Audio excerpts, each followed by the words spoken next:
1978, a suburb near Paris. This is 6-year-old Redouane. He's still in kindergarten, browsing through a newly opened store with his brother, who's 2 years older than him. There's not a single thing in this shop the two could afford. Their parents are Algerian immigrants. The father works in a factory, the mother cleans houses. At home, the boys shared a cramped 3-room apartment with 9 other siblings. The social housing block is surrounded by wealthy suburbs, full of wealthy French kids. Redouane and his brother do not fit the mold, and the store detective makes sure they know it. He calls them petite merguez, a racial slur for Algerian immigrants. But other than that, he doesn't really pay attention to them. Out in the parking lot, the brothers divide up their haul. It's Redouane's first theft ever. A couple of weeks later, he gets caught. His parents are furious, and his father whips him 20 times with a belt. His mother makes him promise he will never steal again. At 18 years old, Redouane commits his first bank robbery.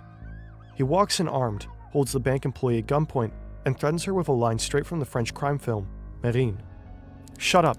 Do what I tell you. I've got nothing against you. I only want the money. Think of your children." After the robbery, he simply goes back to school and studies for his high school exams. There's no one to scold him anymore at home. His father has moved back to Algeria, and his mother is dying of leukemia. He'll later write in his autobiography that, from that moment on, he stopped caring. Redouane Faïd's crimes are getting bigger, and they seem to be directly inspired by American action films.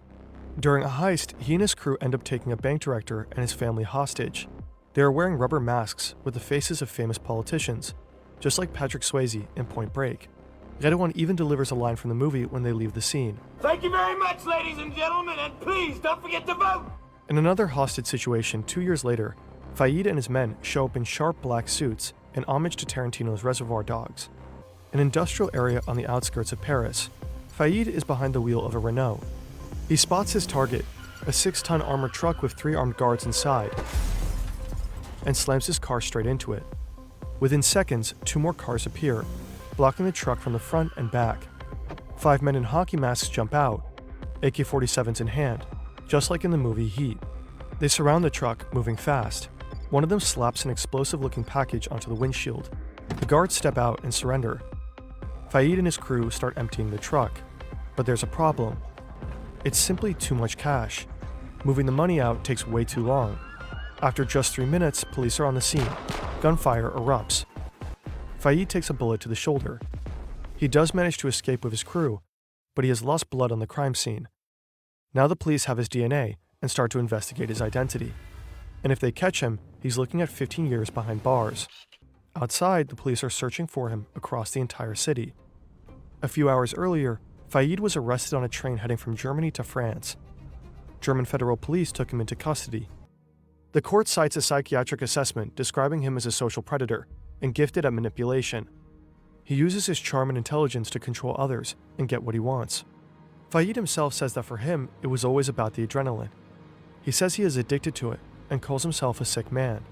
His Hollywood-style heists made headlines worldwide, but he also made his family suffer, traumatized hostages, and caused the death of a 26-year-old police officer. Faïd stood 2 separate trials.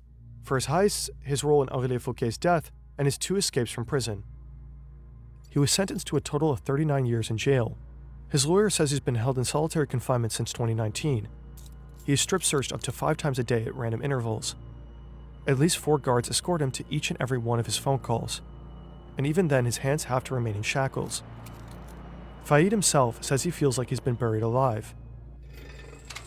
His earliest possible release date is 2060. He would be 88 years old by then.